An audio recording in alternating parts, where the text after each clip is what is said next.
Celebrating 20 years of broadcasting.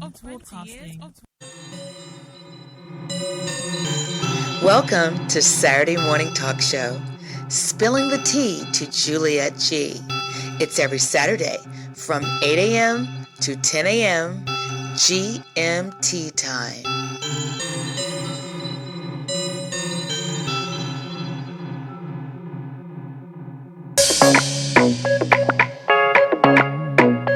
DJ KY. Joe. KY. Tiwa Savage.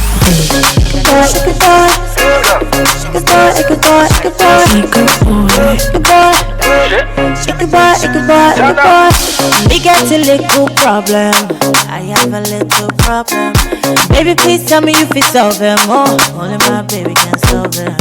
This one no be money problem. Oh, this one no be money problem. I just need some cuddling on the low. Oh my gosh. Young boy in a big man push. Young boy with the big man pulse. Tarodo, you got too much sauce. Oh my gosh.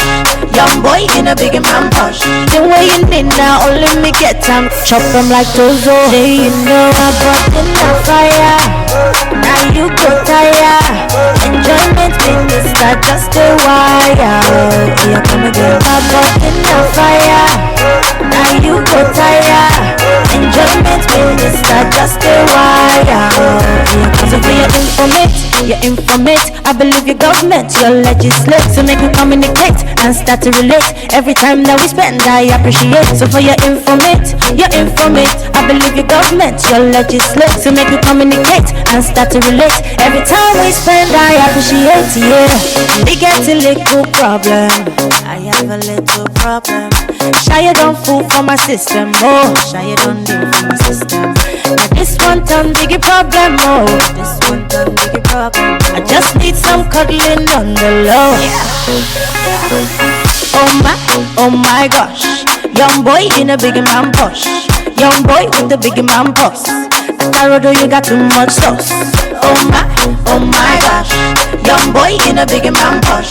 The way you need now, only me get time. Chop them like Tozo. Hey, you know I brought in the fire. Now you go tire. Enjoyment minister, just a wire. Here come again. I brought in the fire. Now you go tire. Enjoyment minister, just a wire.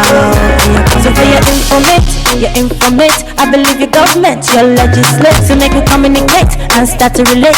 Every time that we spend, I appreciate. So for your informate, I believe your government, your legislate. So make me communicate and start to relate. Every time we spend, I appreciate, yeah. No darling, no way.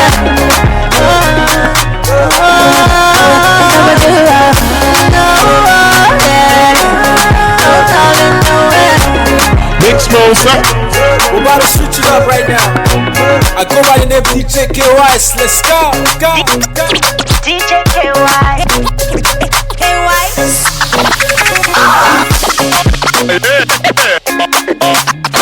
Oh yeah. DJ KY's do.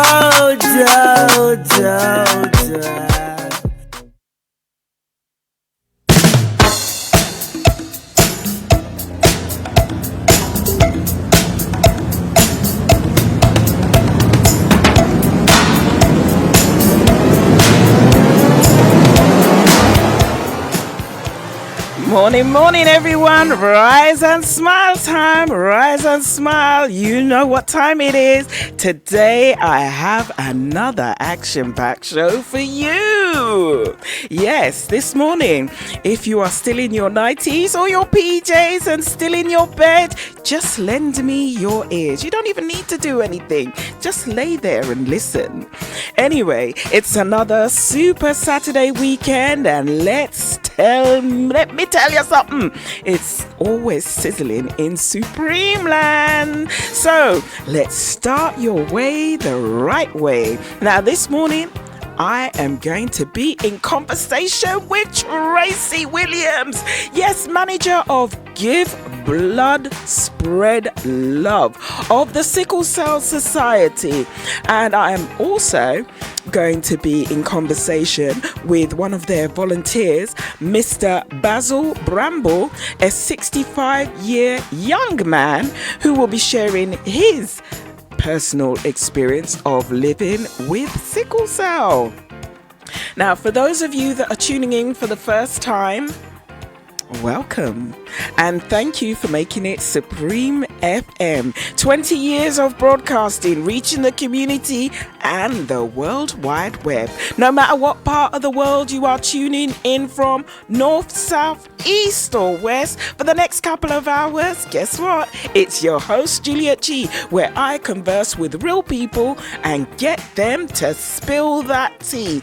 And that's a T with a double E, and talk their truth. Now, before I proceed any further, I'd like to thank my guest last week, my resident relationship master coach, Miss Teresa Young, for her continued expertise and her insightfulness into the relationship world, which can be a minefield. Now, Teresa will be back next month with another interesting topic of discussion. Now, if you did miss last week's show, it has been uploaded on my YouTube channel, Juliet G. That's all you have to do. Just Google, not even Google, go on to YouTube and just put Juliet G, and voila, the shows will come up.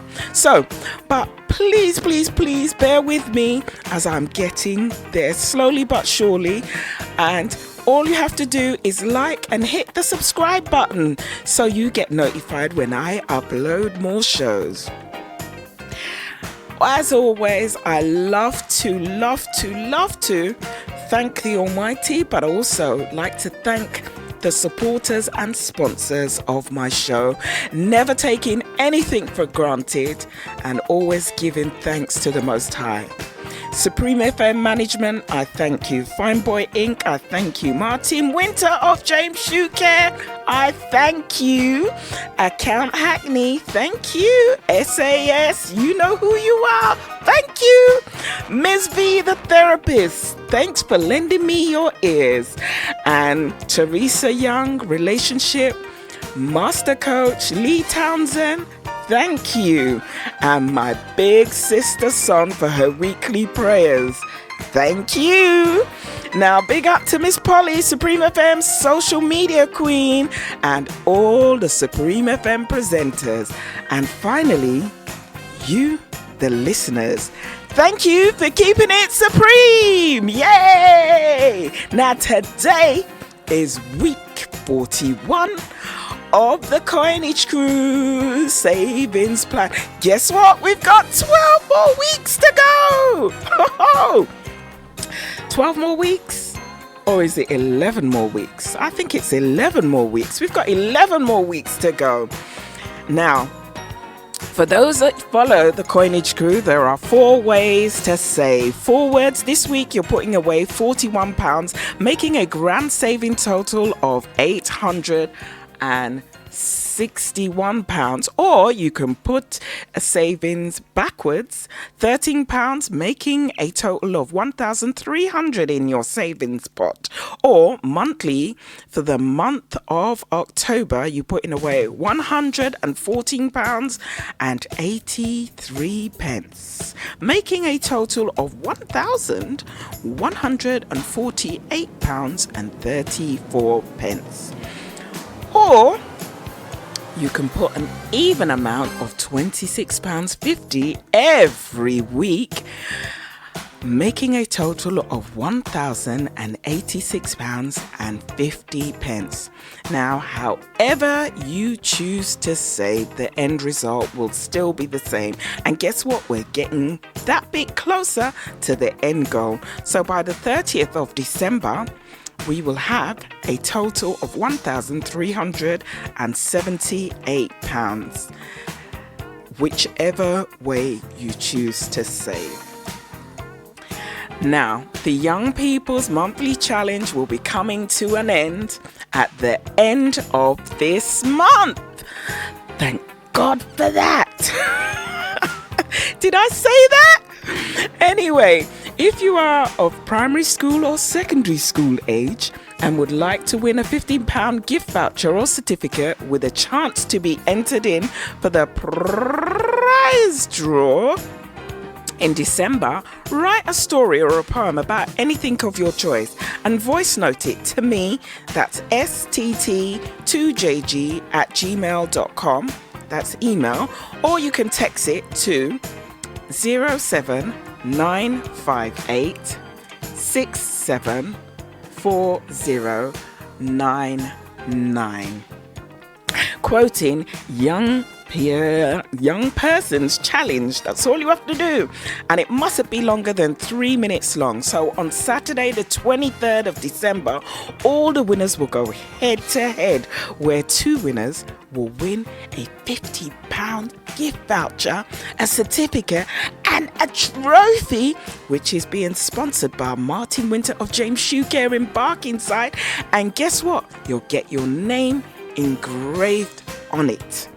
So, we don't do things by halves on this show, and the winners will be decided by you, the listeners. So, if you know of any young person, get them involved. Hurry up, because time is ticking. Tick, tick, tick. Tock, tock, tock. Not TikTok. Now, on that note, I'm going to pass you on to my big sister, Son, who's going to lead us in prayer.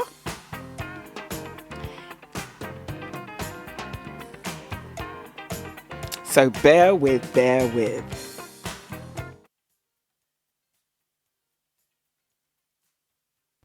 Dear Lord God, as we come together again today to listen into another edition of Spilling the Tea to Juliet G, I say thank you. Thank you for waking us. Thank you for giving us the opportunity to listen in. Thank you for everybody that does the behind the scenes to bring this community station together. But dear Lord God, in particular today, I want to give a special thanks to Juliet G's guests, to Tracy and Basil. Dear Lord God, I want to give praise and thanks for them, for the hard work that they do, the support that they give for everybody that's suffering this debilitating illness. So dear Lord God, thank you for all the work that Tracy does with Sickle Cell, and also all the work and volunteering that Basil does with Sickle Cell, as they both share their experience. Dear Lord God, continue to watch over them, continue to bless them, continue to give them the opportunity to talk about the work that they do and the support that they give. Envelope them, dear Lord God, with your love, to continue to keep them well, to continue to guide them, to continue to be with them. And as we listen in, dear Lord God, as we listen in to Spilling the Tea to Juliet G and hear these fantastic guests of what they've gone through, I continue to lift them up to you, dear Lord God. Watch over them all and keep them in your sight as I keep them in my prayers. In Jesus' name, I lift this short prayer up to you. Continue to keep the good works going for anybody experiencing sickle cell. Dear Lord God, bless Tracy, bless Basil as they continue about their works today. In Jesus' name, amen. Worry about me, I'ma be alright. Got G.O.D. all over my life. Don't worry where I've been, what I did, how I came up. Every scene was a sin until they changed. Don't worry about me, I'ma be alright. Got G.O.D. Test my patience. No matter what, I'm not breaking. I'm not basic. Though your stone, it won't prevail. I got up every time I failed. But God's got me to the end. Replace heavy loss with a win. My life's great, get your straight. All this hate, test your faith. My life's great, get your straight. All this hate, test your faith. If God is for me, who can be against me? He's all I need, all I need. Don't worry about me, I'ma be alright. Got G.O.D. all over my life.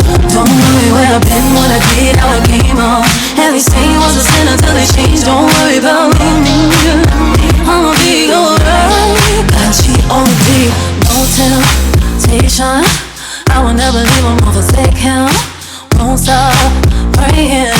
Any stone you throw will not prevail, cause I do it very well. Know you love to see me fail, love to see me fail. God's got me till the end. Replace every loss with a win. Test your faith, my life's great. Get yours straight, on it, hey, test your faith. If God is for me, who can be against me? He's all I need, he's all I need, oh, I'ma be alright. Got G.O.D. all over my life, baby. Every single one's a sinner till the change. Worry about me, I'ma be alright. G.O.D. Don't worry about me. I got G.O.D. I got G.O.D.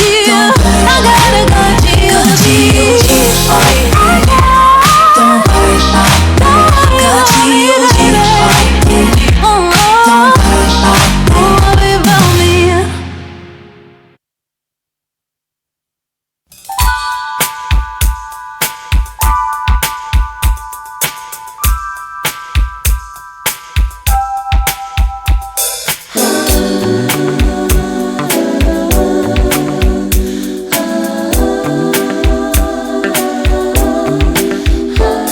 Welcome back to Spilling That Tea to Juliet G on supremefmlive.ning.com.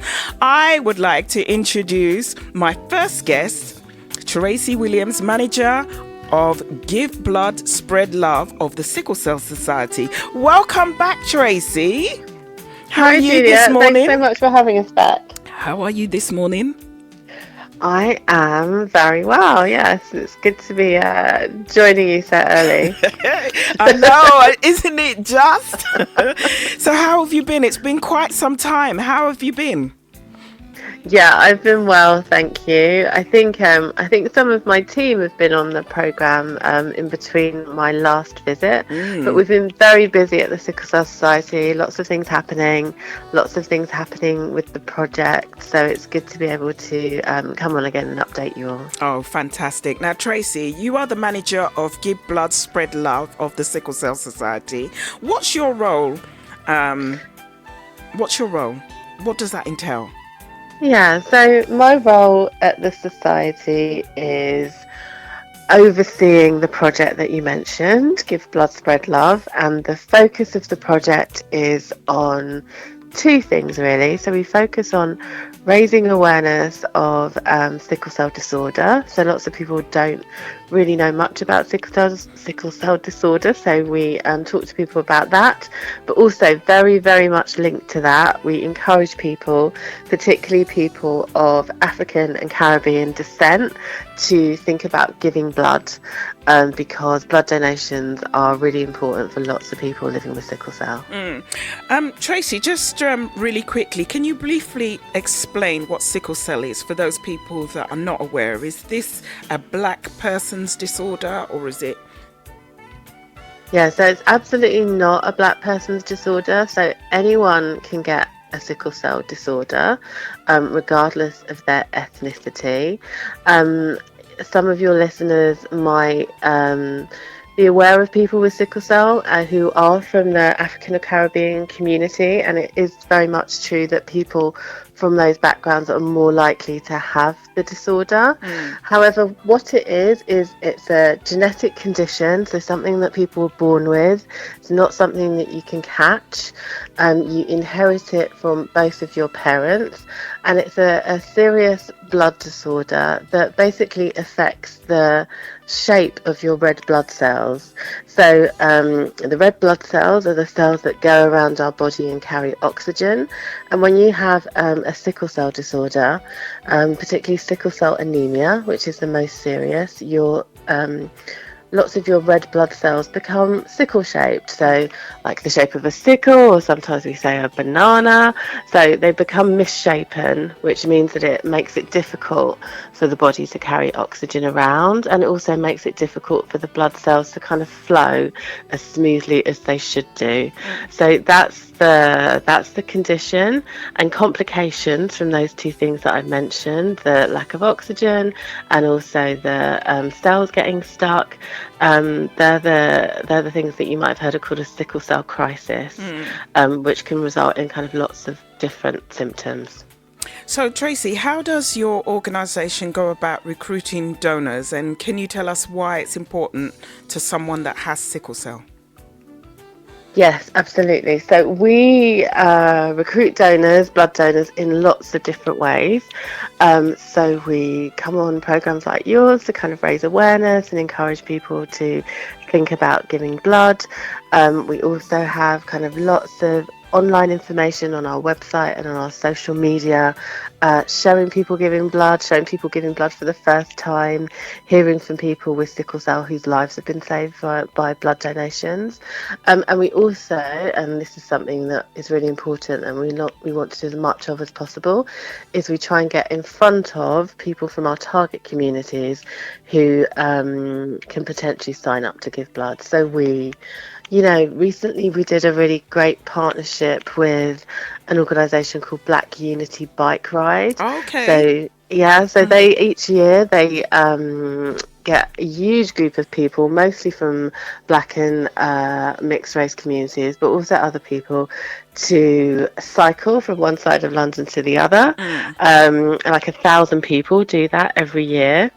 So we were really thrilled to kind of be part of their event and get to speak to people face to face about blood donation and about our work. So we will work with sports organisations, with corporate bodies, with the public sector, with churches, community groups. So that's a really key way of how we encourage people to think about blood donation and encourage people to sign up. And then the other part of your question was about why it's important. Is that right? Why it's important for people with sickle cell. So for many people with sickle cell, it's always important to remember that not everyone is affected in the same way. So people might have a sickle cell disorder and have few crises, but for some people they're very severely affected. And for people who are most severely affected, blood donations are really essential because they're used to kind of top up their red blood cells. So if people have red blood cells that are sickled, they're used to kind of provide, they're used to treat anemia. So that's called like a top up blood donation. And then for other people, usually people who are most seriously affected, they have something called exchange blood transfusions. And this is where as much as possible, their sickled blood is removed, and it can be up to like 2/3 of the amount of blood in their body, and replaced with healthy donated red blood cells. And typically, people might have that every kind of 4 to 6 weeks. So that process really requires a lot of blood just to treat one person one time. And the really important thing is that for people having these treatments, it's essential that the blood is as good a match as possible. And if you're a person from an ethnic background, a Black or African Caribbean background with sickle cell, which most people are, you need blood from people from a similar ethnic background to ensure a good match. And that's why we're asking more people from those backgrounds to come forward, because there's not enough of us. And just really quickly, I was just going to ask you, is there still a lack of Black donors? There's still a lack of Black donors. So, things kind of like ebb and flow. So sometimes, the numbers of people from our target communities giving goes up, and sometimes it goes down. It's definitely not an issue that has been solved yet.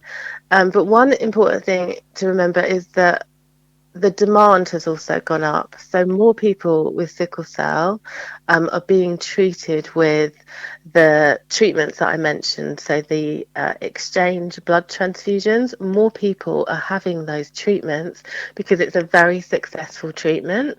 So it can really like rejuvenate someone who has who has had lots of their blood sickle over a period of weeks. Having that transfusion can really kind of give them a real boost of energy, and also kind of limit some of the complications associated with the disorder.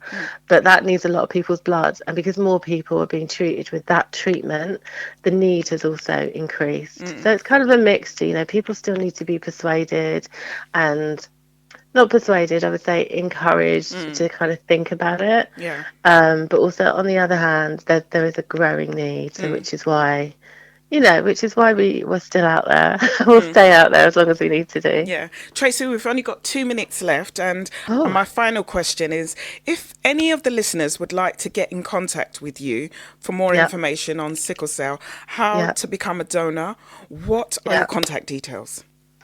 So I would say the most simple way to contact us is to go to our website, which is sicklecellsociety.org.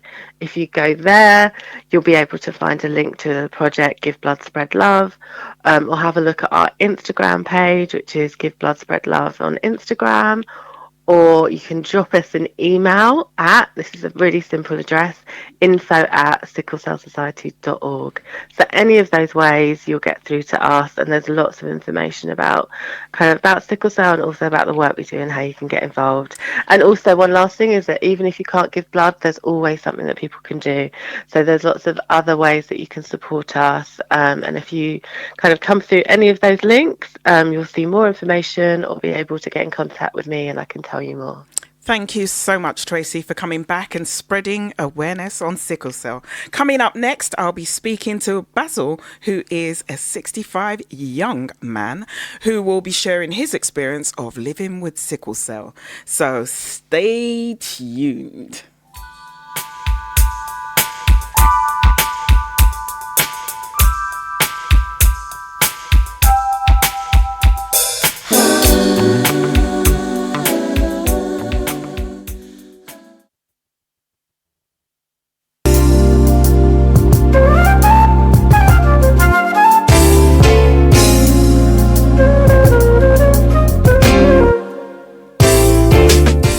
Welcome back to Spilling That Tea to Juliet G on supremefmlive.ning.com. Without further ado, I'd like to bring on my guest, Mr. Basil Bramble. Morning, Basil. Good morning, Juliet. How are you this morning? Glad to meet. How are you? I'm fine, thank you. Good, Fine. good. I'm glad to hear it. So, Basil, are you normally up this early on a Saturday morning?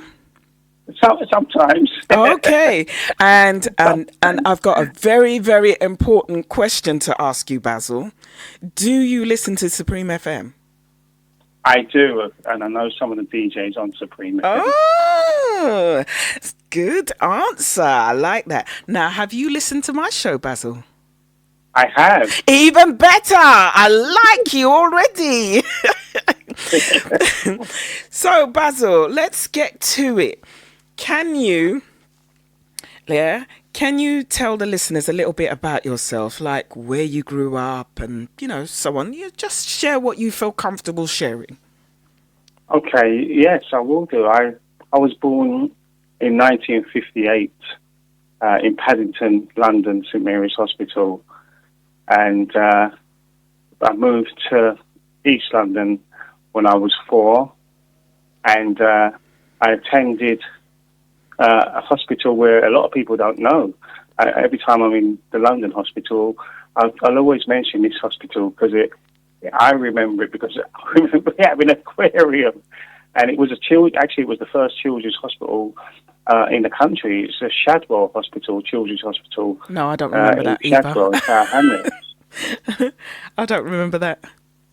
No, a lot of people don't. I think there's only one person in my lifetime, apart from my family, or my parents, should I say, what knows this hospital. It's Shadwell Children's Hospital. Okay. And I attended that for a year.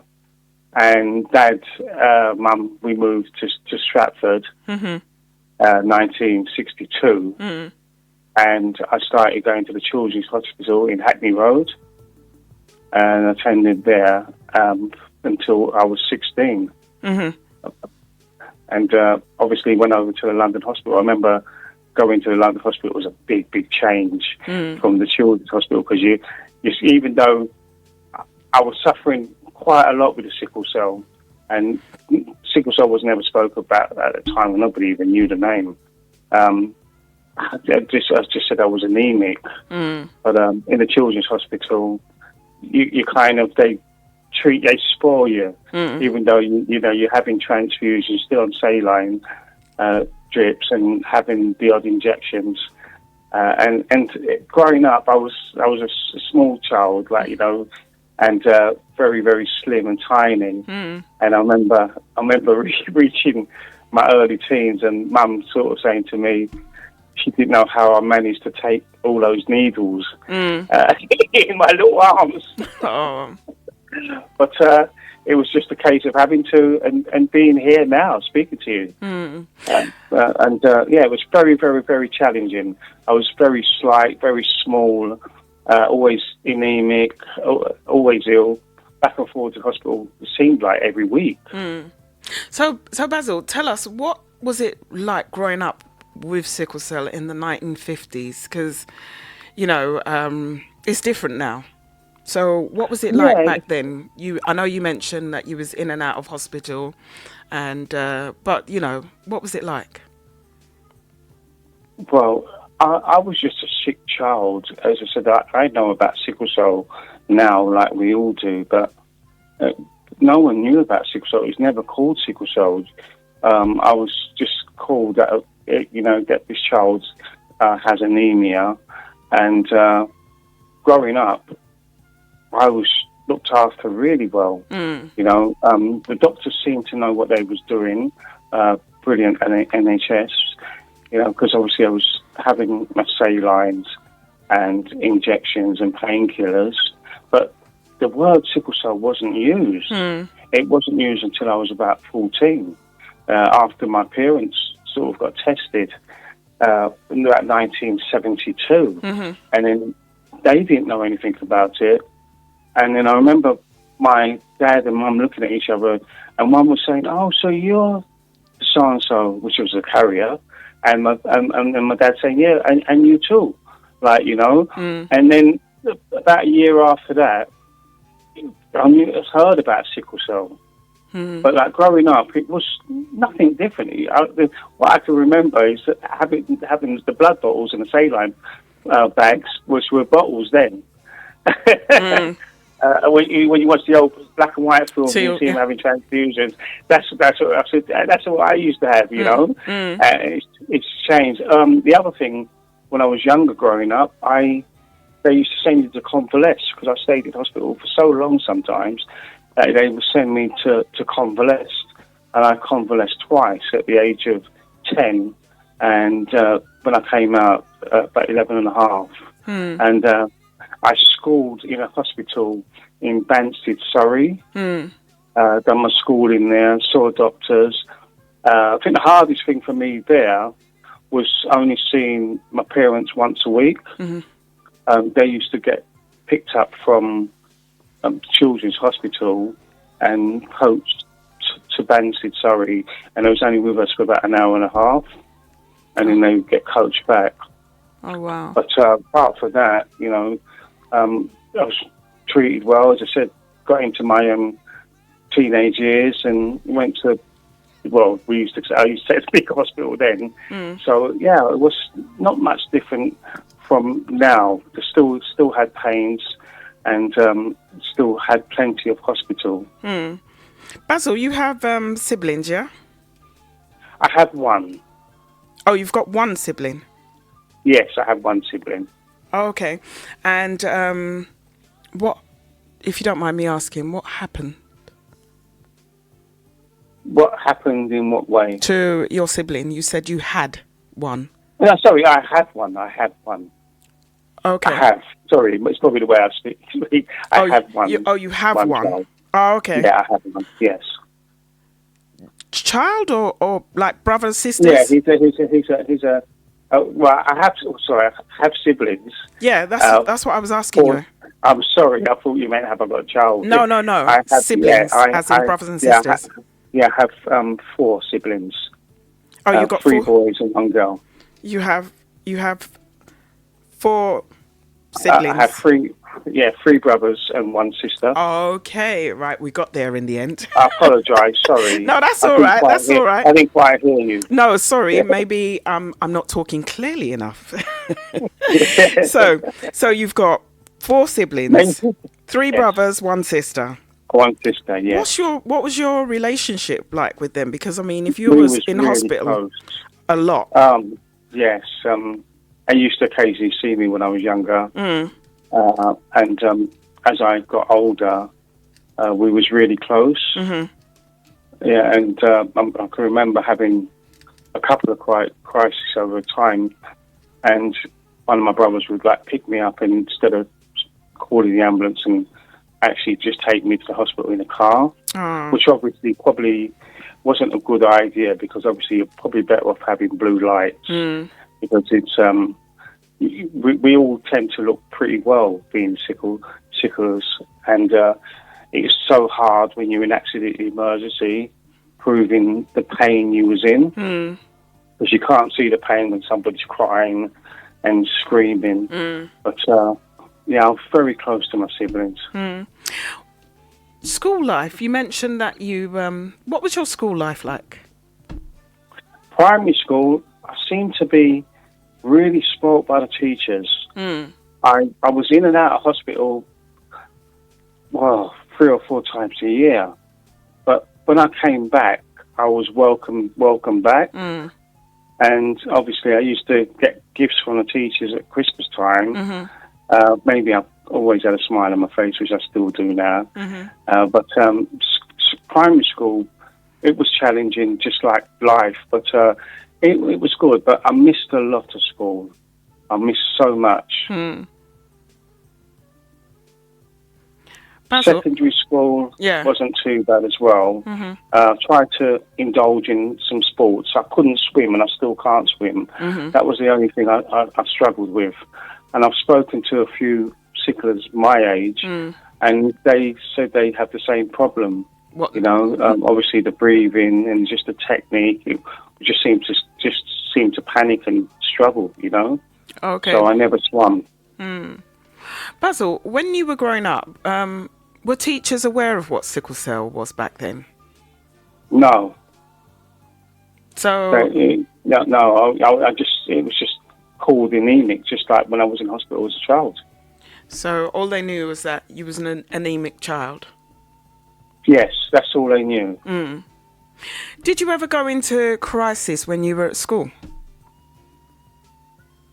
Did you have a crisis when you was at school? Once, because most of my crises were when I was at home. Once I had to go home, I had like pains in my stomach, and there was a friend of mine who lived not far away, and I just said to the doctor I didn't feel well, and I went home. He took me home, and I lied down for a bit, and it just got worse later on, and then I called the ambulance, and then they realised something was up, and I didn't come into school the next day.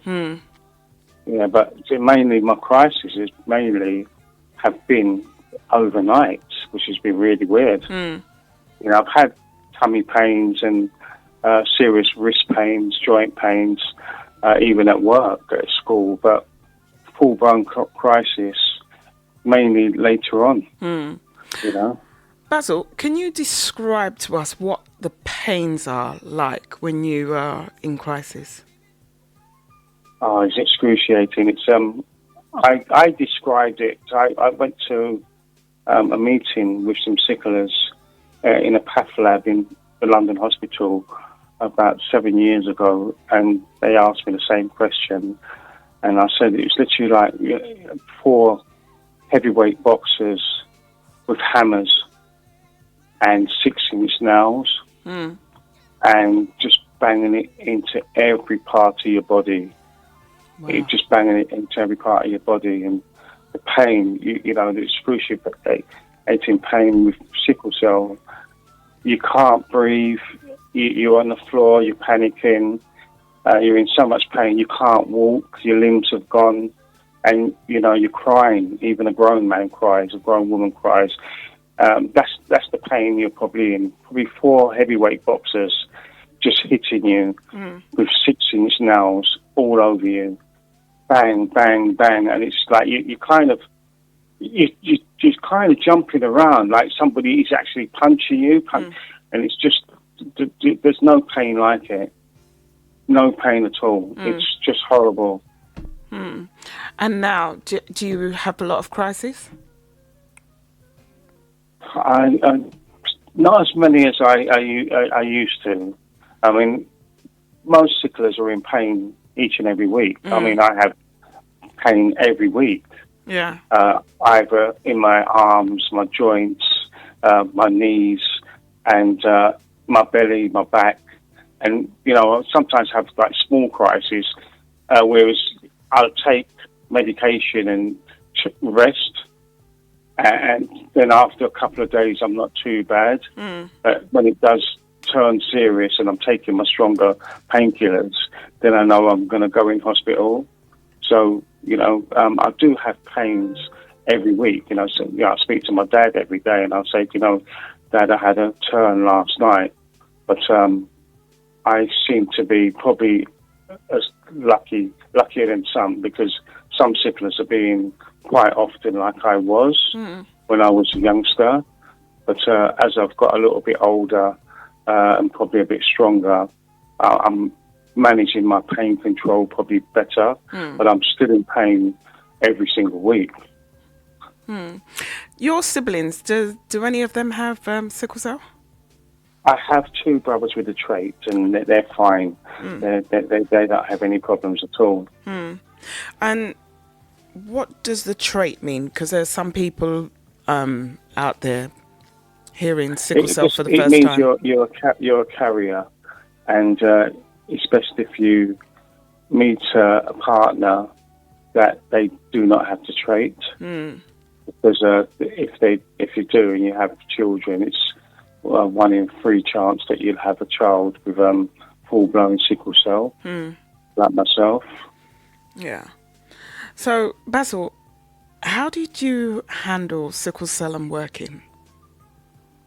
Oh, that was, I say for the grace of God, and even as I'm retired now, I just thank the Lord for listening to me and giving me the opportunity. I started work in 1974 at the age of 16, and I remember speaking to my employer at the time, and I actually went to the wrong place. I was supposed to go for an interview in a different part of that building, but I went to another place first, and he said to me, no, it's downstairs, you need to go. But if you're looking for a job and you're having an interview, just come back and see us anyway. Depends how your interview went, just still come back and see us. So I went downstairs and I had my interview it was a colour processing lab. I could never forget that. And I had an interview, and there was something about upstairs that I fancied, so I went upstairs and I spoke to him, and he said, how did you get on downstairs? I said, oh, it wasn't too bad, but can I speak to you? And he spoke to me, sat down, and said, we're looking for a printer, messenger, and someone to help out in the studio, an assistant, a photographer. It was all in one. And little knows I know, the person who did take me on, he was a really famous photographer. He actually gave me the job on that day. But I can never forget, I said to him, I have sickle cell. And he said, what's that? And I just said, it's a blood disorder, but just say I'm anemic. That's exactly the words that came out of my mouth. And I said to him, I do go in hospital from time to time, but I'm willing to learn. I'm willing to learn. And they gave me the job there and then. And I did an article saying that I felt like a man. I didn't even have a week off before I looked for a job. I was so keen to see if I can just be a normal person. That's how it felt. Yeah. I mean, all my friends, they enjoyed the 6 weeks holiday when we broke up. But I just went for an interview on the Monday. We broke up on a Friday, went on a Monday, and I got a job and started working before all of them worked, and it was brilliant. I went into hospital about 3 months after taking that job, but they gave me a chance, and I came back, and I ended up in hospital a few times before I stayed there for 2 years. Wow. And after that, I wanted a little bit more money, so I went somewhere else, and it was the same thing. Got the job the same day, and I said the same thing, that I had sickle cell, and they didn't even know what it was, and that was 1976. And I just said, well, I'm willing to learn, and I stayed there for 3 years, done my trade, and I'm a machine minder. I was a printer. I was in and out of hospital, but they still stood by me. And I always said to a lot of sicklers, which I knew at the time, because a lot of them are past now, a lot younger than me, and they were saying that you're lucky, you're working. And I just said, well, I'm not really lucky. I just said, I was just truthful. And I look back at working in my first job at 1974, and then sometimes I sit down and think a lot, and I think there's people with disabilities now in the 21st century. I started working in the 20th century, which are still having problems with employers. And I think of how lucky I must have been. From a young child, in and out of hospital, even convalescing for like a couple of months in Banstead. And I never thought I would ever work, never thought I'd ever work. And I remember as I reached a teenager, Mum telling me that I've got something to tell you, the doctors in 1959 said I wouldn't live past 10. They never knew anything much about sickle cell, never knew much what I had. They knew I was really anemic. And, I've got to 13 and I've actually managed to get a job. At 16, it was a big achievement. And just looking back at it, the first 2 jobs, and even my third one, which I'll tell you in a minute, but the first 2 jobs, straight away, they took me on. And, I was this small child. I left school, I was only about 5 foot tall. And, very, very slim. But just that chance they gave me. And I often pray to the Lord, even now, that, of what I've done and have achieved. And I remember after 3 years of leaving my second job and went to Fleet Street, it was an agency. I signed up with an agency because I'm a printer by trade. I left photographic printing to go onto the machines, offset, screen printing. And I remember having an agency call me and saying, Basil, we've got a lovely job for you. It's managing a print department, And I went and had my interview in Fleet Street, and it was a lady and gentleman who interviewed me, and they loved me, which was really nice. And when I said to them that, I suffer from sickle cell, Irish, her name is, she knew all about sickle cell. Oh. And it was really nice that she knew all about it in 1979. And they gave me the job. I got home and they gave me the job. And she actually spoke to my old boss. And, references and stuff, it was probably done by phone then. And I remember my boss, Dave, saying to me, she said, he said, it's my loss. And she said, yeah, it's my gain. And, I stayed and I ran a print department for 9 years, which was really, really, really good. I worked at the heart of Fleet Street when it was really thriving. Evening News, Evening Standard, opposite the Daily Mail. You had all the papers around there. And just growing up then, you're being in charge, doing all the ordering and speaking to clients, and met a few famous people, you know, what used to come for meetings in our building. What famous people did you meet? I met Rupert Murdoch and Robert Maxwell. Okay. Yeah. Okay. You know, they obviously, the print unions used to come, like the NGA, National Graphic Association, NUJ, National Union of Journalists, and there was SOGAT, you know, so they used to come for meetings, and I used to print out a lot of the letterheads as well. It's so interesting. And after that, I was a bit ill after that, so I sort of took on something myself with another colleague, and it was like my own business, commercial print in Chiswick, but it was really pretty hard, and we didn't go on too long, just over 6 months actually, but that was an experience because obviously I run a print department, so I wanted to try something on my own.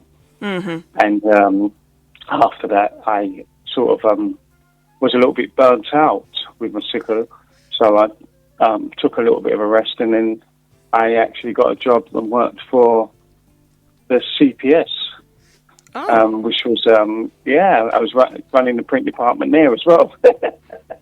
And I used to do all the committals for the lawyers for court. And my agency phoned me in 1990 and said, "We've got a nice job for you," and it was an investment bank. And I went for the interview, and as I got interviewed, they told me that it was going to be shift work because it was a 24-hour investment bank, which obviously they're trading all the time. You know, and trading in New York opens, you've got Japan, and it was like just 24/7 in the print, and it was really fast going. And he said that he's going to be very, very busy, but he's going to be shifts. And I've never done shifts in my life. Anyway, they liked me because when I got home, my answer phone said, you know, we'd like you to start in a couple of weeks' time. So I said in my interview, I told them I had sickle cell, and they still took me on. And I just think to myself, when I look back at my kind of life journey, you know, being so sick at school, primary school, secondary school, and then I'm growing up to fight the real world, which I never thought would happen for myself. And I managed to just work for 40 years. And I feel so pleased. I believe having sickle cell is a big challenge, but I believe that you should do what you need to do. You know, you have your regular transfusions if you need them. You have to take your medication. I've been in hospital with a few people who said, they get fed up of taking it here, there and everywhere. I might have it next week. I might take a couple of tablets now. And it's like a little bit iffy, and you just can't play about with your life. If you are on a lot of medication like I am.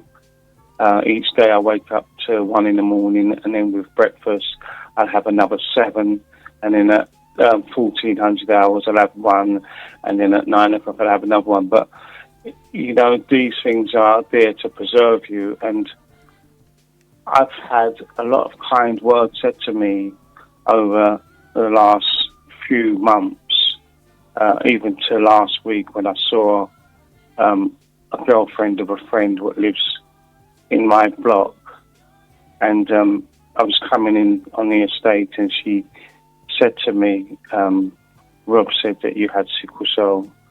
And I said, yeah. She goes, you're in your 50s, aren't you? And I said, no, I'm 65. And she said, oh, what a testament you are. I lost a cousin at 30.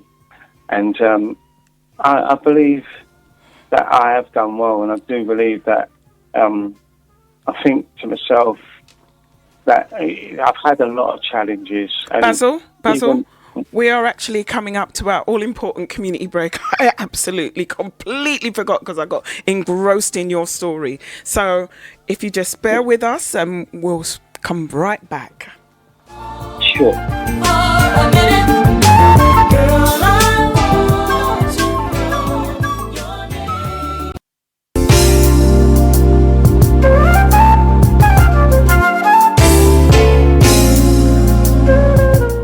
Welcome back to Spilling That Tea to Juliet G on supremefmlive.ning.com. I am in conversation with Basil Bramble, who has been sharing his experience of living with sickle cell. Now, Basil? Yes. Hello. I'm here. How are you doing? I'm all right. How are you doing? Very well, thank you. Good. Now, Basil, Yeah. would you say times have changed from when you were born to now with regards to sickle cell treatment that you received from the NHS back then to the treatment that people are getting from the NHS now? Yes, slightly. In what sense? Treatment. Then having exchange transfusions was very different then, because they would take the blood. They give you blood in one arm, and when they take the blood, that was quite challenging because we're all slim and we all have problems with our veins. So obviously an exchange is in both arms. They have needles in both arms, and obviously when you're younger, or I was having a lot of exchange transfusions, and they would numb the arm. And where it would come up, deaden it, because they would put the biggest needle in your arm. So the blood comes out, and you would have a doctor sitting by your bed for 2 to 3 hours, just pulling the blood out with a syringe. Just pulling it out with a syringe, well, as slow as possible, but obviously trying to get the blood out. And that was really, really challenging, really painful. But the treatment now for exchange transfusions is, I wouldn't say all hospitals, but the hospitals I've been to have machines, and they would obviously put the needle in both arms, but the machine would actually take it out. But you'd have to be really straight, because when the doctors are sitting down taking it, and sometimes might say, oh, this is blocked and we'll have to go back in again, which is a nightmare. Well, the machine does take it smoother, but the only thing is you have to keep as straight as possible, because once you start moving around a little bit, the machine would just make a loud noise, beeping noise. Yeah. That means that it's not taking the blood completely properly. So that's just as challenging. If you're having 9 pints of blood in and 9 pints out, that's a couple of hours, but it's still a lot faster than having it done manual. Yeah.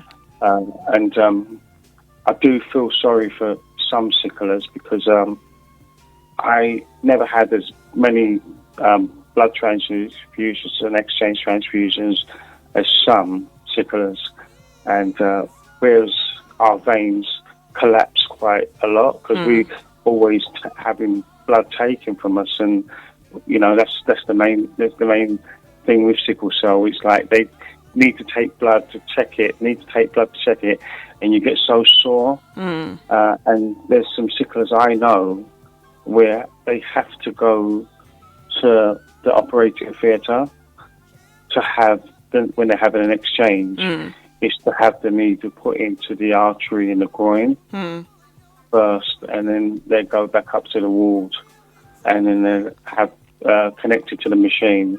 And obviously that's the best way, to tell the honest truth, Juliet, because it's in the artery. Yeah. But I've always said to myself, I just wouldn't want that, because no anesthetic or nothing. They're awake when I have it. They probably numb it a little bit. But, Yeah. I've been told it's still pretty painful. Yeah. So the exchange transfusions are really good now because it's, as I said, it's a lot faster. It's done by machine, and a lot of the medication is better. I mean, I'm on a new medication for my sickle.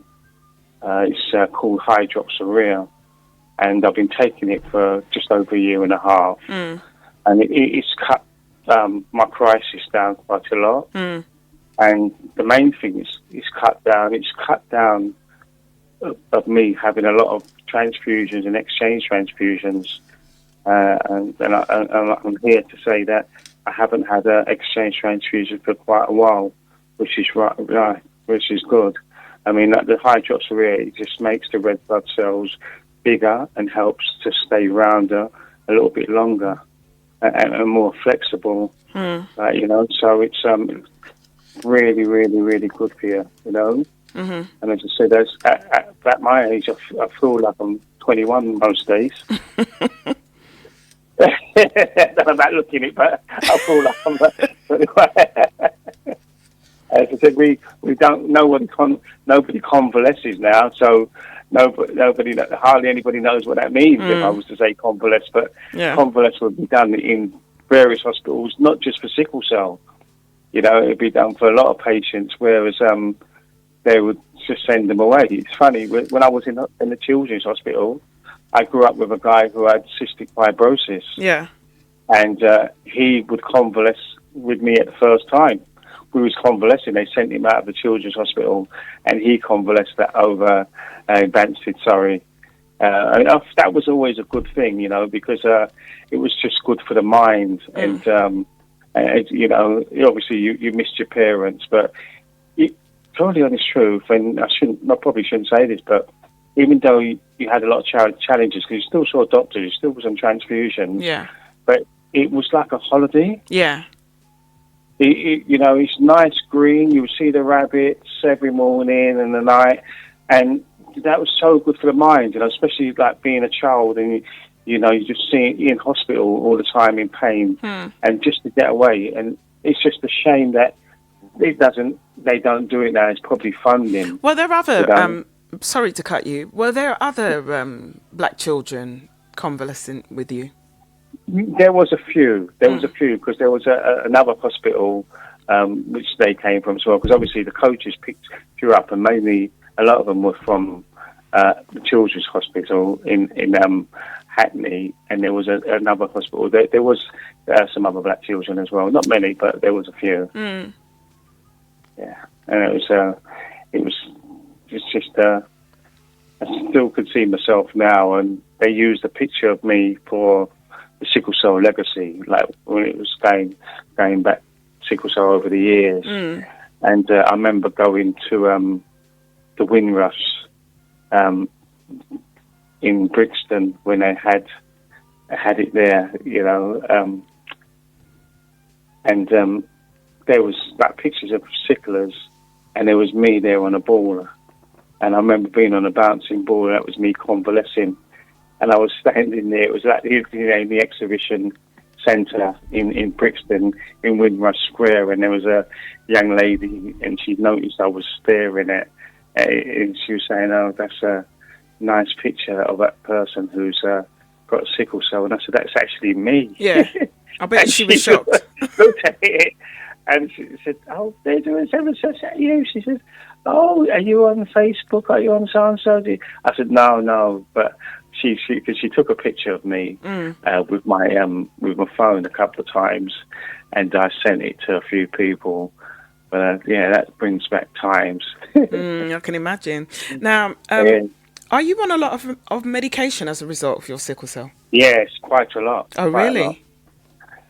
Yes, I take one in the morning before breakfast, and I take another 8 after that, and then I take one at 1400 hours, and then I take one, which is a new one.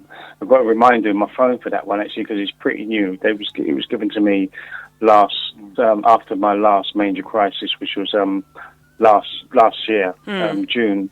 I suffered a little bit of heart problems with my sickle cell, And I'd just like to say, sickle cell is not all just about having crisis and pain. Yeah. It's just explain to people who are listening to this. I have chronic kidney disease due to sickle cell. I remember at the age of 40, excuse me, the doctors coming to me and speaking to me at my hospital bed and said, I've got a slight enlarged heart, but that happens to a lot of sicklers because obviously when you're in crisis, you're using that heart a lot because obviously you can't breathe. A crisis is like a blood clot in the body. You can't breathe. You're on the floor and you're pantering to get your breath. I mean, I have to open, once I start having a crisis and I know before the ambulance comes, I get to the front door just to unlatch it kind of thing. Yeah. Because by the time they get here, I'm crawling to the door to open it. But I just, when they're on the phone, say where you are, because they have to do 2 access doors to get into my block. I'll say, just push it. Yeah. With the little strength I've got, and obviously give them the keys to lock it because I can't turn it. But yeah, so that's how bad you are. But I've got an enlarged heart. I've got chronic kidney disease, which is giving me quite a lot of problems at the moment with my potassium. So that doesn't help. I've had 2 serious bleeds to the eye, which are hemorrhage retinals caused by having a sickle cell with unwanted vessels bleeding off. Like they bleed, and obviously you have a hemorrhage. And I can remember some horrible tales about having my second hemorrhage. It kept bleeding, and Newham Hospital was really, really good at the time when I suffered the hemorrhage to my second eye, my left eye. That's the second one. After I had surgery on the first one, I had a lot of transfusions, and that eye was blacked out for 4 years before they could operate on it, which was really challenging, and that's caused by sickle cell. I also have liver problems with sickle cell, and I used to explain sickle cells to the guys I work with. They, in my last job, gave me so much support because after my operation on my left eye, that was my second operation. It was a big major operation, and the guys used to come and see me at Newham when they was doing a lot of exchange transfusions, just to keep the old good blood in me and take the old blood out. And, doctors were really good because they knew that I'm going to probably have to be operated on. And I remember after the operation, going back to work and breaking down, crying when I started to see again, and started to drive again not long after that. And I said, look, guys, I've got to do something for Moorfields Eye Hospital. And we did. We got together, and obviously I started volunteering there, being an NHS patient all my life.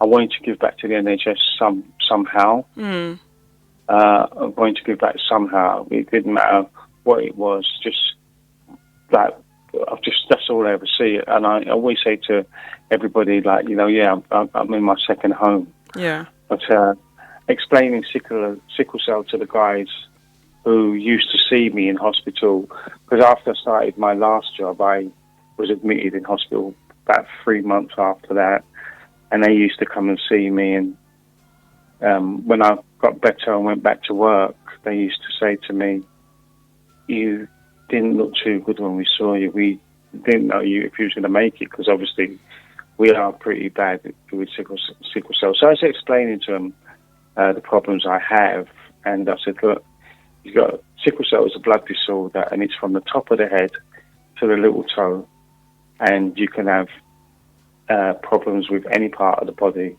Hence, a lot of sicklers have leg ulcers as well. That's pretty hard to have, because I've been around a lot of sicklers that have leg ulcers, and it's walking and it's not healing. Lucky enough, I don't suffer from leg ulcers, but I've had the eye problems and obviously the kidney disease. So it's not just the crisis what we have. We have other things to go with it. Basil, what challenges do you face with the change in weather conditions? When it's cold, that's a big problem for people with sickle cell, because we have a lot of joints in our pain, in our hips and our knees and everywhere, and the pain is it's just about walk sometimes. And I mean, I try to keep myself fit by doing some exercise each morning, like squats and just like arm exercises, because most of the sicklers I know, and even myself, couldn't even bend down, because if I got down, I would be in excruciating pain, crying, and that would start with a crisis. So the weather does play a big part, especially when it's cold. That is horrible. But when it's hot as well, that could be a big problem, because you have to drink. We have to drink quite a bit a day. Like 8 to 10 pints if we can. In the summer, it's twice as much. I mean, anybody can tell you who's been out with me. I'm usually up about 2 to 3 times a morning or a night to go to the loo. But that could be a challenge, because when you feel uncomfortable when it's hot, and we all do. But we kind of feel like our blood is sticky and really uncomfortable. And I've had a lot of crisis in the summer as well. Yeah, so the weather does play a big part. It does play a big part, and also being around anybody who's got a bit of a cold, you try to stay away from them, because we're sickly people anyway. Yeah. We're sickly people anyway. Basil, did you ever think you were going to live this long? I was going to live this long. No, I honestly didn't think so. I mean, I was very, very close to my mum, but obviously I'm close to my siblings and my father, but very close to my mum, because mum was taking me to hospital every week. And I remember her telling me that in my teenage years, about doctors telling me, her and my dad, that I probably wouldn't live past 10. And when I got to 13, it was fantastic. And obviously a big part of my life was being a man at 16, getting work. And 21 was brilliant. And then still early part of my life, at 24, my mum died. And she died young. Yeah. Sorry to hear that. And I didn't think I would outlive her. Oh, I'm sorry to hear that. I'm still here. Do you want to take a moment? I just didn't think I would outlive her, She died not even 50.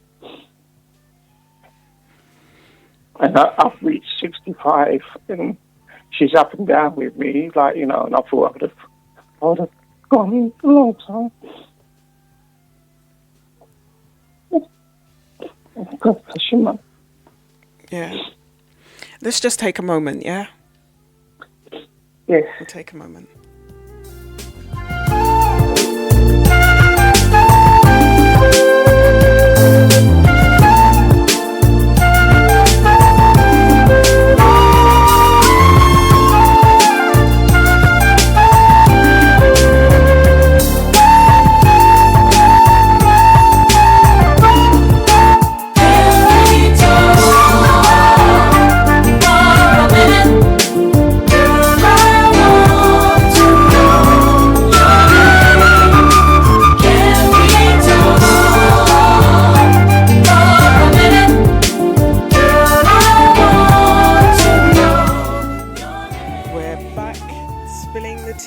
Juliet G with Basil Basil, are you okay now? Yes, I'm fine. I apologise about that. No, but, listen, Basil, you don't have to mm, apologise for anything. thank You you. don't have to apologise for anything. You know, you are up in your feelings, and you know, you're just saying it like it is, and this is why I do this. This is why I want people to understand what, you know, people that suffer from sickle cell go through. Yeah, And thank you. you are a true testament. You've outlived a lot of people, and I'm sure you didn't actually think that you were gonna, as they say, live this long. No, You know, I've done well. I've done well. you have done well. Basil, I want to talk about masculinity and ill health. Why do you think men seem to struggle more to talk about their physical and mental health?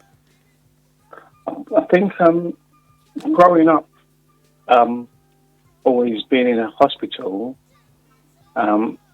it's never really kind of bothered me because I've always seen doctors. But I've worked with plenty of people, and not just people that I know with sickle cell, but plenty of other chaps who have had various problems. And it's, I'm not going to the doctor now. I don't need to go to the doctor. I leave that to my other half. If she's got headaches, she'll go to the doctor. No, I'm not going to the hospital. I think it's just always been a masculinity. But I think over the last few years, since COVID, or just even before COVID, when a lot of people that everybody knew, which would be actors, singers, were talked about mental health. I think a lot of people understand that we shouldn't have masculinity. You should just seek help. But I mean, growing up, it was really big that you wouldn't get a man going to the doctor unless he was probably on his knees. But he was like, I'm not going to go and see the doctor. I'm not going to go and see the doctor. I don't need to. I'm big and strong. And I think it's always been a thing for most men.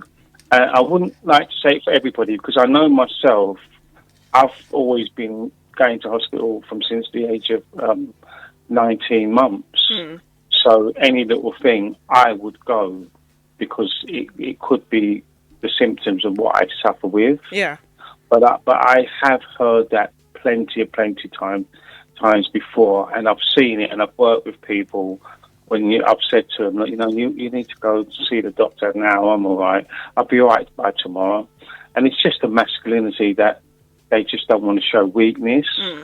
But I think nowadays it's a little bit easier on men because they do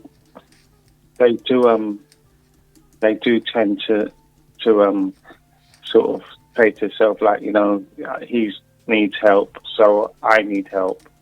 And just going back to what I'd done a few minutes ago, I was listening to a reggae show last week, which I listened to this guy since I've been about 18, 19. And he had a DJ on his program last week. He he wanted this DJ to select his favourite 10 tunes. And the DJ, you would probably know him as well. He's a soul DJ, and he's like on with the BBC. Okay.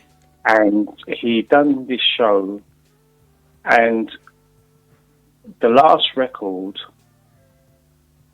he selected on this program live. Now, I do download the program if I don't hear it, but it was live. And he broke down and cried because it was about his mum. Yeah. He says she used to play this every Sunday. And he just broke down and cried live on air. And I found the recording because I listened to the program again, the whole program. And my dad was here. I cooked him dinner last week.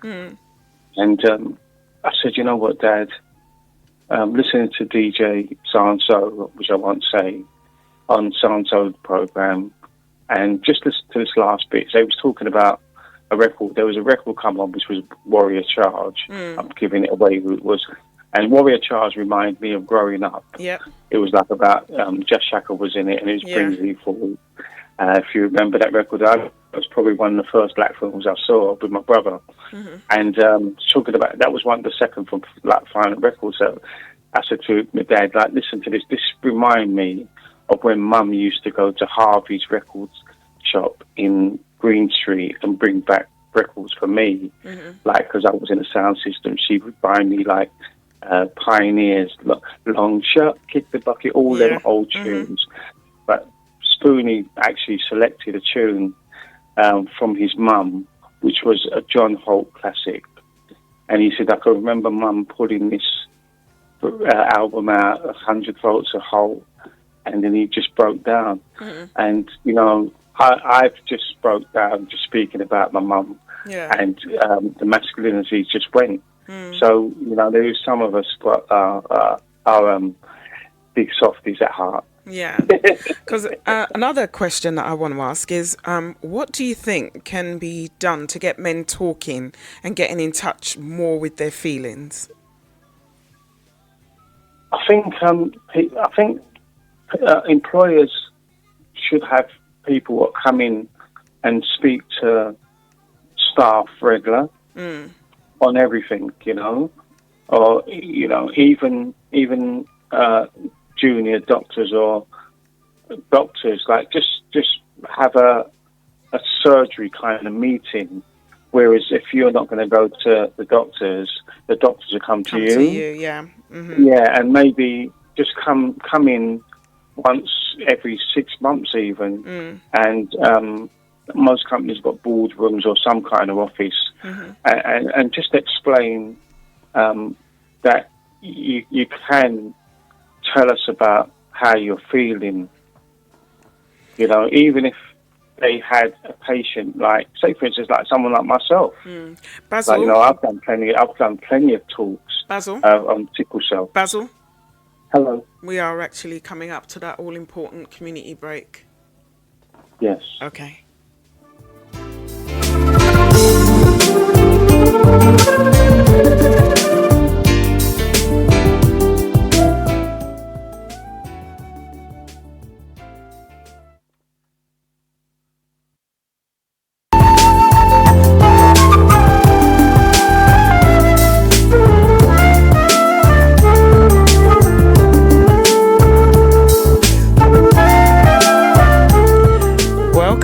To the last segment of the show, Spilling the Tea to Juliet G on supremefmlive.ning.com. I am in conversation with my guest, Mr. Basil Bramble, who has been sharing his experience of living with sickle cell. Now, Basil, this is the last part of the show and we don't have long left. So, do you think there is a stigma attached to sickle cell?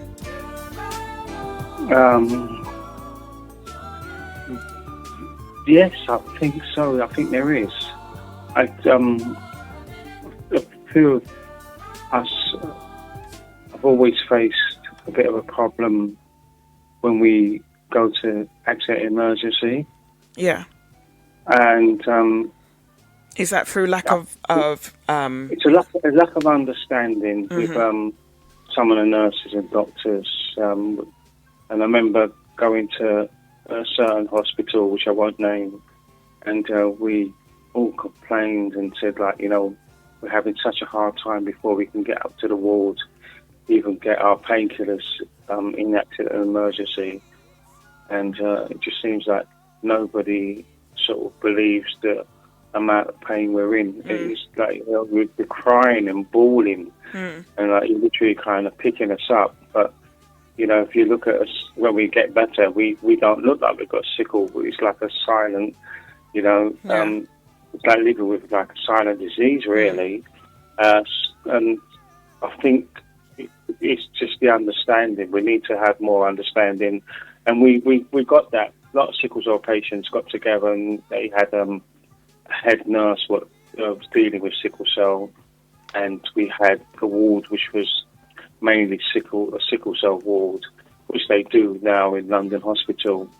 and it's the understanding on the ward is fine because they know that when you get up, it's treated fine. But you have so many locums now, you know, unlike when I was growing up, you never had any locums, even though they never knew about sickle cell when I was in children's hospital. But the care was different, and I'm not knocking the NHS because I'll do anything for the NHS. But I think with the sickle cell, there could just be a little bit more understanding, and not saying that we are druggies and whatever. The only thing that works, and that doesn't even work, is the strong painkillers. That takes some of us to have it for a good 3 or 4 days before it starts kicking in. You know, you're still in so much pain, and you just need something to stem that pain, and that's all we have. So the understanding of it is you have to live it, really, to find out how horrible it is. But if you look at me and you look at most pictures of myself now, I mean, I did an article, Juliet, after last year, admitted to hospital because I live near my dad, and a lot of people that know him know me, and I'm out sprightly with myself, and people saying, well, I spoke to your dad a couple of weeks ago, and he said he was really poorly, and it sounded like he was on your deathbed, so-and-so. And I said, no, Dad's saying the truth, I was in intensive care before that, and last year I didn't know who was at my bedside. I was all over the place. I said, I'm like that all the time. But I did an article, and it was, I said, read this, and it was like putting together what we've been speaking about.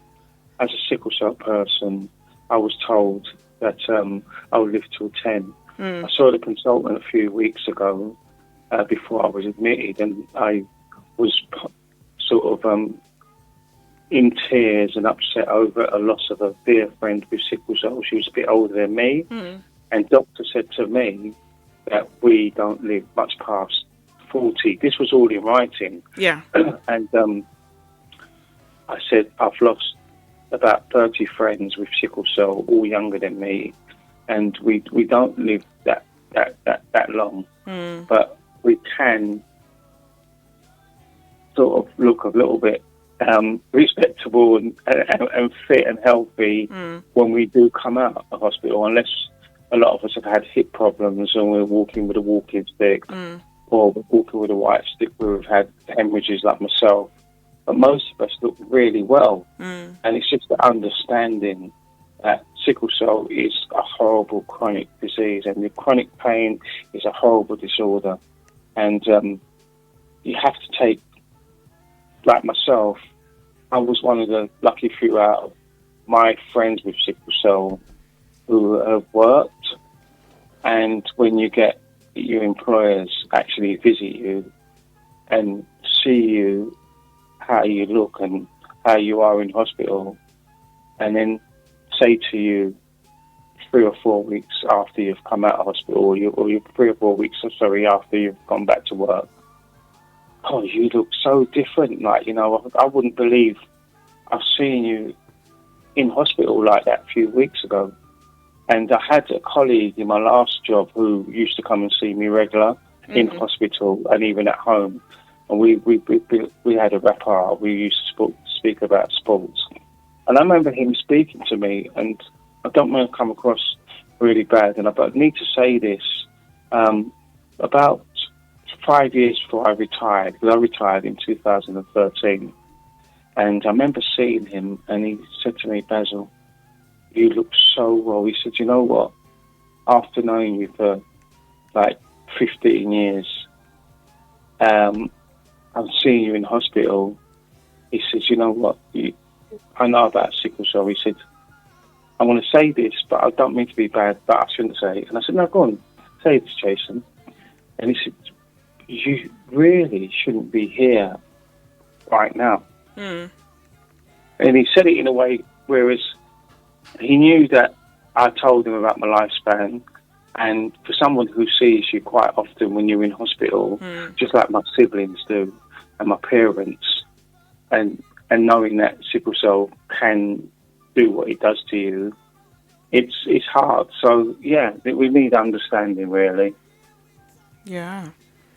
Basil, how important is it for you and other people that have sickle cell to have blood transfusions? Yeah, it's very important because obviously you know that people with sickle cell, the cells are sickle. They're like a half moon or banana shape, and by taking them out and putting in new blood with new healthy healthy round cells, obviously the sickle does fight it, but you know, at least you're getting something which is going to help you for a few months, few weeks, few months, and you do feel a lot better after you have a transfusion. You feel a lot better, so it's very, very important. Mm-hmm. So, what do you want to leave the listeners with? What do I want to leave? The listeners that are listening in, that tuned I in want to now. leave the listeners with a few things that I have done, which I've achieved. Which, I was going to ask you about that. I was going to ask you about that after your awards and recognition. Okay, what I want to leave the listeners with is make sure you take your medication and try to eat well. Try to stay off alcohol. If you can, just drink plenty of fluid, which is plenty of water. And if you do go in hospital, just have your painkillers and rest as much as you can. And when you come home, if you are employed, still rest before you go back. Try not to do what I used to do, whereas I come back and I would want to go into work and even go to the doctor and say, "Doctor, I'm ready to go back to work." And can you please just sign a letter for me to go back? And then I've done that and had a couple of crises. So it's like straight away and just gone back in. So I believe that you should just rest with sickle cell. Just try to feel positive and just do everything what you should do. And eat what you should do, rest as well. And just try to enjoy life the best you can. Basil, yes. It leads me to ask you the question, your awards and recognitions that you've received. Okay. I tell you that I was, in 1987, I was featured in a book, Living with Sickle Cell, and spoke about being employed with sickle cell, and they used a picture of me by my printing machine when I was at the Newspaper Society. 2003, I and a few sickle cell sufferers were in a film about living with sickle cell disorder. It was for Newham NHS, done by the East London Sickle Cell Society. My parents were there, my dad and my stepmom, and my two managers, because they filmed me at home, they filmed me at work, filmed me in Stratford, and that was shown in West Ham Stadium in a presentation, which was really, really, really nice. I received an award at the House of Lords, which was a very nice moment, and I took my father, and that was really, it's just unreal in 2010, and that was for the volunteering I do at Moorfields Eye Hospital. In 2019, I received the Stars Award for my volunteering for Moorfields Eye Hospital. And 2022, I was also nominated for another Stars Award for my volunteering at Moorfields Eye Hospital. I didn't win that though. Oh. And when I was working, I raised over £10,000 for Moorfields Eye Hospital. I've written 2 articles about living with sickle cell. My first one, I thought I'd get together when I retired, and I sat down and I kept thinking I should do something. So I've done the first article for the Sickle Cell Society. It was called Basil Bramble Living with Sickle Cell, so you can probably Google that. And obviously having hard times with the COVID and challenging times, because people like myself still had to have treatment. And I wanted to do an article about living with an illness. Obviously my illness is sickle cell, but it was for everybody who had an illness, who had to have treatment at the times where we all were suffering. And I did 2 pages. I was recorded by the NHS 70 from Manchester before the COVID, and told them my story about living with sickle cell disorder. And they've used 2 pages from me, and they've used pages from various other people they've spoken to, and it was published by Our Stories. The book's called 75 Years of the NHS, which was obviously 75 years on my son's birthday, which is July the 5th this year. And it was the people who built it, lived it, and loved it. And it's published by Welbeck Publishing Group, June 2023.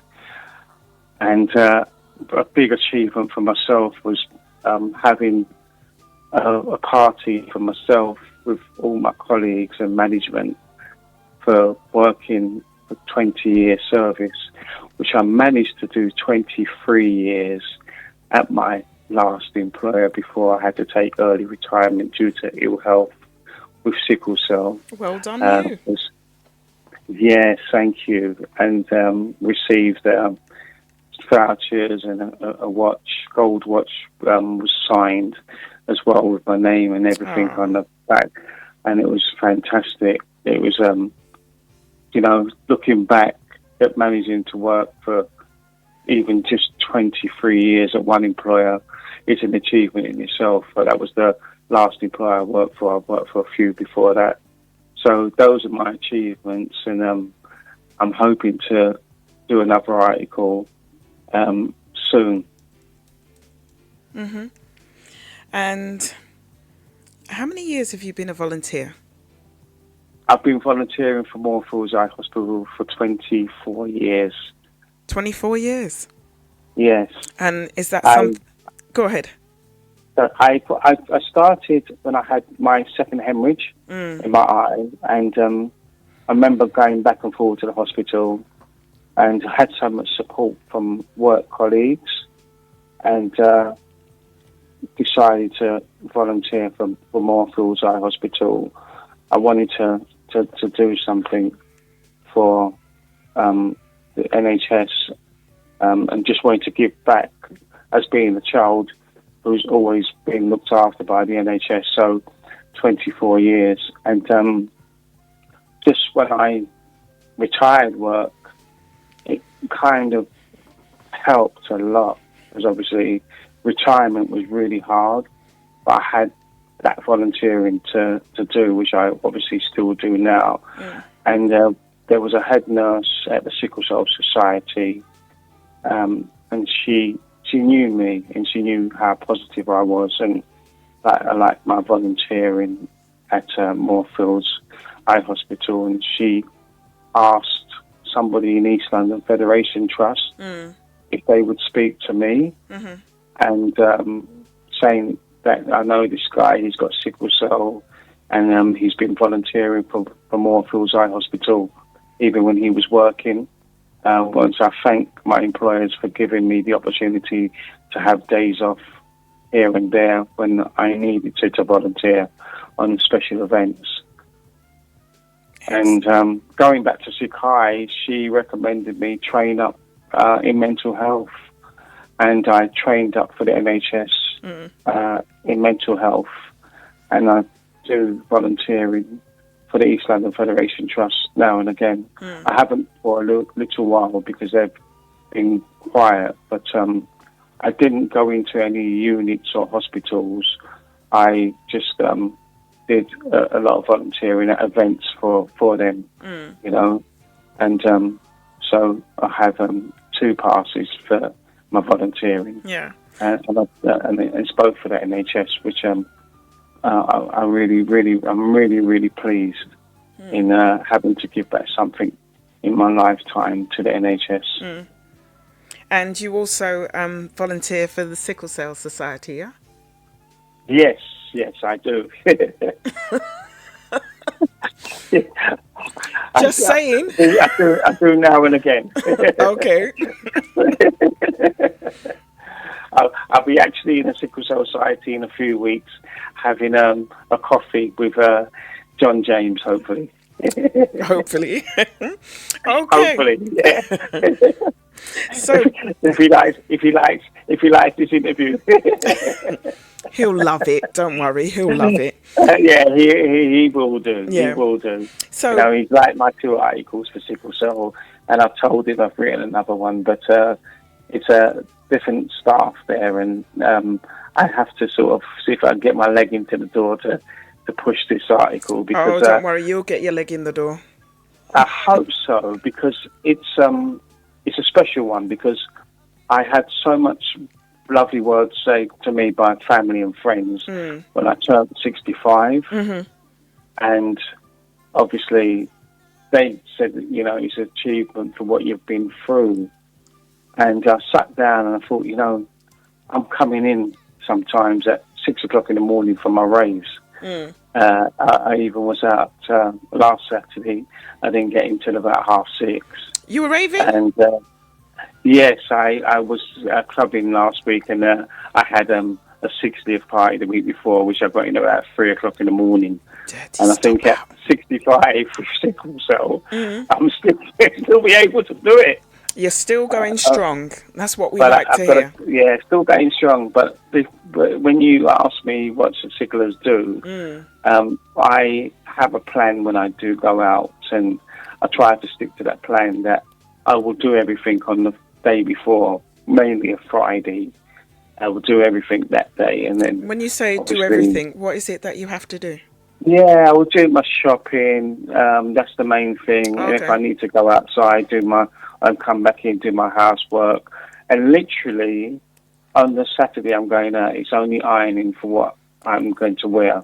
Okay. And I'll just chill out most of the day, still have my rest, because I rest each day anyway after my 2 o'clock tablet. I rest for about 2 hours, and I believe that helps as well. So if you're sickle and you've got a chance to rest for a little while, it's on the continent they have a siesta, and there's no reason why, if you're ill and you're not working, you don't have to be out. You could just rest your body. Yeah. They do it on the continent by chilling out, and then you should do it, and I do that. And I rest a little bit even more, and I'm able to go out and be fresh as a bean on a Sunday morning when I come in. Oh, check you. Well, before I let you go, Basil, is there anything that you would like to add, or anyone that you'd like to give a shout out to? Yes, I would. I like to give a shout out to all my employers who have employed me over the 40 years I worked for. I'd like to thank them before anything, because that's kept me going and kept me here. And my parents, definitely, and my siblings and my friends, they've been really, really good, and they've been there for me and kept me strong. And I like to thank the NHS for the work they've done and the work they're doing. And I shouldn't say this, but I will say, come on, government, pull your finger out. We've got the best health service in the world. We've got the best health service in the world. They've looked after me from a child, and the amount of things they do is fantastic. And without them, I probably wouldn't be here now. I'd like to thank the Sickle Cell Society for giving me the opportunity to do a few articles to get that out there, which is really, really nice of them. I'd also like to thank the East London Sickle Cell Society over in East Ham for the book. I was in a book, Living with Sickle Cell, and I gave me the chance to have a picture taken of me at work and speak about me working. And I'd like to thank them for using me in the video, Living with Sickle Cell Disorder, for the NHS, which I still have a copy here. And I'm with a new young lady now, so she's eager to watch that after knowing that I'm doing this interview. So I'd like to thank the Sickle Cell Society. I'd like to thank Tracy from the Sickle Cell, and I'd like to thank you for having me on your show and just speaking about sickle cell. And I'm hoping that everybody who listens to this show will like what I said and just take in what I said if you have got sickle cell. I remember just before I do go and leave you, meeting a young chap at the Sickle Cell Society in East Ham at 19, and he was actually getting ready for a hip operation. And this was about 5 years ago, and he thought I was a doctor or staff there, and I said, no, I suffer from sickle cell, like, you know, and I'm like in my 60s, like, you know, I'm just turning 60 because I was like 59. And he just couldn't believe it. And I know what he's going through, and I presume he knew what I was going through. And you can get there if you try and just do what you're supposed to do. And also, if you're treated well, which helps by the NHS, which obviously they do treat you well. Yeah. It's just a little bit of lack of understanding with some things, but. You know, as I go back to say, we have the best NHS service in the world, and we all can surpass the 10-year-olds and the 40-year-olds, and we could probably live to hundreds. You know, the treatment's got a lot better. There's more understanding, and I just have to thank everybody for being in my life and helping me keep strong. Thank you so much, Basil, for sharing your personal experiences of living with sickle cell, and also for Tracy Williams, for manager of Give Blood, Spread Love of the Sickle Cell Society. And if anyone that's tuned in would like to give blood, please contact Tracy. On that note, Basil, thank you, and we really appreciate you. You look after yourself. Thank you very much, You're Juliet. more than welcome. And it's been a pleasure. You're welcome. Yeah, take care. Thank you. Okay, bye-bye. Bye. And on that note, keep it supreme with your host, Juliet G. Next week, I have a very riveting show for you, as I will be in conversation with Sandra Stewart. Remember, she is the wife of my previous guest, Mr. Brian Joseph, who spoke of his experience of cancer. Well, Sandra will be sharing her experience on the flip side of cancer, which we don't normally hear about. So I'm not just looking forward to it, I'm really looking forward to it. Like I say each and every week, you don't want to miss this, so set your alarm clocks from now. As always, thank you to each and every one of you, whether you be a first-time listener or a regular listener. Thank you for spending the last couple of hours with yours truly. If you're not already following me on the gram, it's Spilling the Tea to Juliet G, where you'll get show updates, notifications about the show. Also, you can now subscribe to my YouTube channel, Juliet G, where the show will be uploaded. So please hit the subscribe button. So, it's the same time next week for your Saturday morning fix. Remember, tomorrow's not promised, so love and appreciate the people who are in your life, as life has no business. People who are in your life, as you have no business worrying about those that aren't. First and foremost, look after yourself and be kind to others. Life has no rewind button, so do the best with the tools you have. Remember, we have two gifts, the gift of life and the gift of choice. Have I said that properly? Two gifts, life and the gift of choice. Remember, we have two gifts in life, the gift of choice and the gift of chance. We have the choice to make a good life and the chance to make the best of our lives. So have a blessed day, have a safe day, and have an absolutely spectacular day.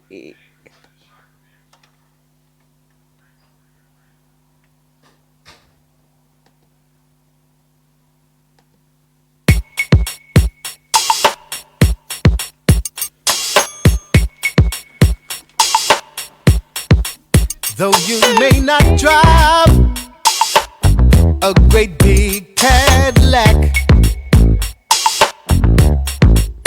gangsta white walls, TV antennas in the back.